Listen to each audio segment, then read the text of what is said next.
Communément appelé sport de vrai homme pour sa virilité, le rugby est aussi pratiqué par les femmes. Andrea Kwasi, capitaine de l'équipe nationale de rugby de Côte d'Ivoire, nous fait le plaisir de passer nous voir pendant son séjour en Côte d'Ivoire. Bonjour Andrea. Bonjour Stéphane. Alors, peux-tu te présenter pour ceux qui ne te connaissent pas en quelques mots? Bon, vous avez tout dit, hein, donc je suis Andrea Dirabou Kwasi, capitaine de l'équipe de Côte d'Ivoire de rugby, évoluant à Lille en première division. Et puis, je suis une passionnée de sport et encore plus de rugby. Comment est-ce que vous êtes arrivé au rugby? Vraiment par hasard, à la base, moi je faisais de la lutte, donc j'ai été championne de France de lutte d'ailleurs. Et puis à la fac, je devais choisir une matière, j'ai choisi vraiment par hasard le rugby pour tester. Et il s'avère que j'étais bonne, donc mon professeur de sport m'a conseillé d'aller faire des tests de sélection auprès de l'équipe de Villeneuve d'Ascq. C'est comme ça que tout a commencé. Quel regard votre famille, votre entourage porte sur votre choix professionnel qui est le rugby féminin?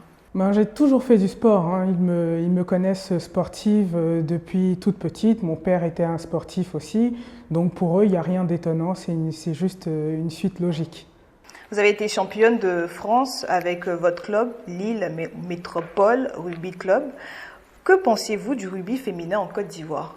Le rugby féminin est en train de prendre une place importante. Je sais pas, je le constate depuis notre Coupe d'Afrique, qu'il y a beaucoup de femmes qui s'y intéressent et qui ont envie de pratiquer. Il y a même des petites filles. Moi, quand je vais m'entraîner, par exemple, à Bobo avec des petites filles, il y en a qui me disent moi, j'ai envie de faire comme toi. Je reçois plein de messages sur les réseaux sociaux de femmes qui disent où est-ce que je peux m'inscrire et tout ça. Donc, ça commence à avoir une autre, comment dire, il y a une autre perception de ce sport-là, j'ai l'impression en tout cas. Alors, hommes et femmes ont tendance à voir le rugby comme étant un sport assez masculin. Est-ce que les préjugés vous n'ont pas, ralenti votre choix pour le rugby? Pas du tout. Vous savez, mon père m'a toujours dit ce qu'un homme peut faire, tu peux faire. D'ailleurs, c'est quand c'est difficile même que j'y vais. Donc ça, j'ai aucun, il n'y a rien qui m'arrête. Je n'ai pas peur. J'ai pas du tout peur des préjugés, j'aime les sports de combat, j'en ai toujours fait, judo, lutte, j'ai fait d'autres sports aussi, mais il y a rien qui m'arrête. Quelle action comptez-vous développer pour faire promouvoir ce sport chez les dames? Ça tombe bien que tu en parles. Samedi 23, donc samedi dernier, j'ai fait une activité qui s'appelle Tout au rugby pour dire non aux violences faites aux femmes. Bon, c'est vrai que la violence, c'est la cause. Donc le premier but de cette journée, c'était de promouvoir ce sport auprès de femmes qui n'auraient jamais touché un ballon de rugby si elles n'avaient pas participé à cette journée. La deuxième chose, c'était aussi de dénoncer les violences faites aux femmes parce que je suis très très très sensible à ça. On peut se demander, elle fait un sport de brute, elle fait un sport violent et puis elle vient nous dire non aux violences. Non, c'est un sport plein de valeurs comme la solidarité, la cohésion, la confiance en l'autre. C'est un sport où on se protège. C'est pour ça que moi, quand je monte sur un terrain, je ne vois pas le côté violent. Je vois surtout des guerrières qui sont là pour se protéger entre elles, pour se dépasser. Donc ce sont les valeurs derrière que je vois surtout. Quelle action comptez-vous mener pour le développement de cette discipline chez les dames? À cette journée, il y avait des associations qui luttent justement contre les violences faites aux femmes, comme la Ligue ivoirienne des droits des femmes. Il y avait l'ONG Bloom. Elles sont venues avec des survivantes qui ont pratiqué, qui ont vraiment pris plaisir à jouer. D'ailleurs, elles en redemandent, même si c'est de façon officieuse.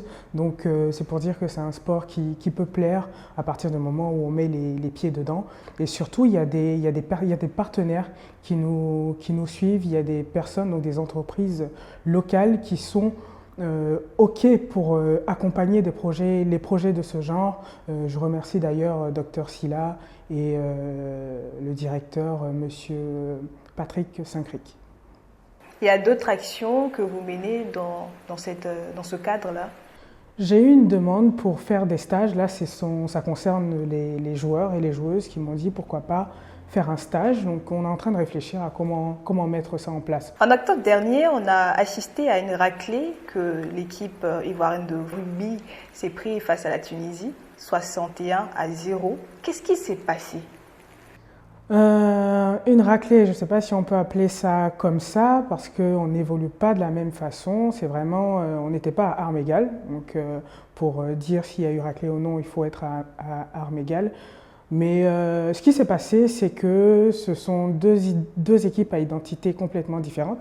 On a des filles qui ont l'habitude de s'entraîner, qui ont l'habitude du rugby, qui vont se frotter aux équipes comme la France, donc qui sont de grandes équipes. Et puis on a une équipe qui est en construction, qui découvre le rugby.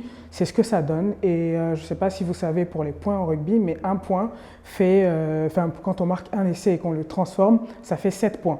Donc le score a l'air énorme, mais en réalité, si on se penche sur le contexte et pas mal de choses, on se rend compte qu'on a tenu tête. Juste avant, il y a aussi eu le Sénégal 45-5. C'était pas rien. En tout cas, sur les retours que j'ai eus des femmes, elles ont dit ah oui, d'accord, pour une première sortie, c'est quand même prometteur.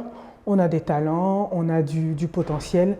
Maintenant, il faut travailler pour construire, hein, comme dans tout. Si on s'investit, je pense qu'il y a la possibilité de faire de belles choses. D'ailleurs, il y a en novembre prochain, il y a à nouveau cette Coupe d'Afrique. On verra ce que ça va donner. Cette fois, ce sera contre le Burkina Faso et le Cameroun. On connaît la rivalité avec ces équipes-là. En tout cas, moi, j'ai prévenu, je ne vais pas me laisser faire. Et je pense que mes coéquipiers aussi.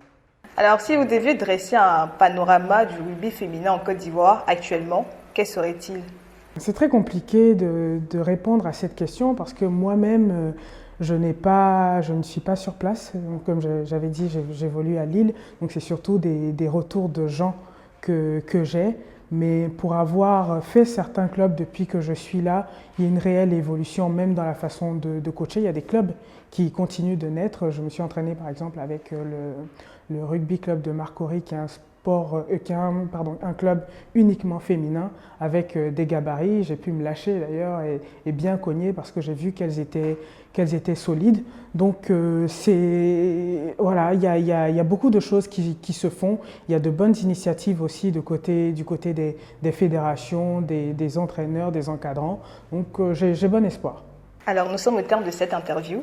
Avez-vous un mot à l'endroit de toutes ces jeunes filles qui veulent embrasser cette discipline, qui hésitent encore à cause des préjugés?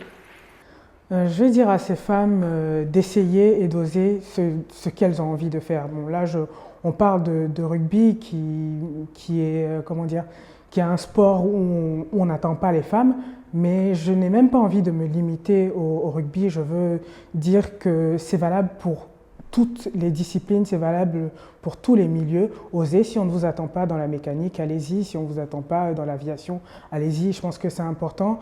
On est en 2022, c'est important que les femmes ouvrent leur esprit et il ne faut pas attendre que les autres le fassent. Je pense qu'aujourd'hui, les hommes aussi sont évolués. Ils sont prêts à accueillir ces changements-là. Donc c'est à nous de débloquer des choses dans nos têtes et puis nous épanouir tout simplement. Andrea, merci d'être passé à Abidjan.net. On espère vous revoir pour un nouveau projet. Merci à vous Stéphane, c'était un vrai plaisir. Merci pour l'accueil et à bientôt.